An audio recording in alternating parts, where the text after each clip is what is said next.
যে purple king hybrid বেগুন, বাংলাদেশে এর ফলন অনেক ভালো হয়ে থাকে এবং এই পার্পল কিং হাইব্রিড বেগুন লাল তীর কোম্পানির এই বেগুনটা সারা বছর এই চারাগুলো রোপণ করা যায় এবং সারা বছর এর থেকে ভালো ফলন পাওয়া যায়।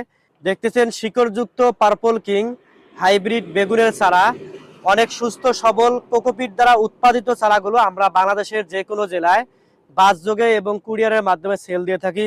আপনাদের প্রয়োজন হলে আমাদের স্ক্রিনে দেওয়া নাম্বারে যোগাযোগ করবেন। ইনশাআল্লাহ আমরা সুস্থ সবল কোকোপিট দ্বারা উৎপাদিত চারাগুলো আপনাদের কাঙ্ক্ষিত স্থানে পৌঁছে দেবো ইনশাআল্লাহ। দেখতেছেন একেবারে সুস্থ সবল, লাড়াছাড়া করলেও কোকোপিট বিচ্ছিন্ন হয় না। দেখতেছেন যে লাড়াছাড়া করলেও কোকোপিট বিচ্ছিন্ন হয় না, একেবারে সুস্থ সবল কোকোপিট দ্বারা উৎপাদিত। দেখতেছেন শিকড় অনেক মজবুত এবং স্ট্রং। এই চারাগুলো আমরা বাংলাদেশের যে কোনো জেলায় বাসযোগে এবং কুরিয়ারের মাধ্যমে সেল দিয়ে থাকি। আপনারা আর দেরি না করে আমাদের স্ক্রিনে দেওয়া নাম্বারে অবশ্যই যোগাযোগ করবেন।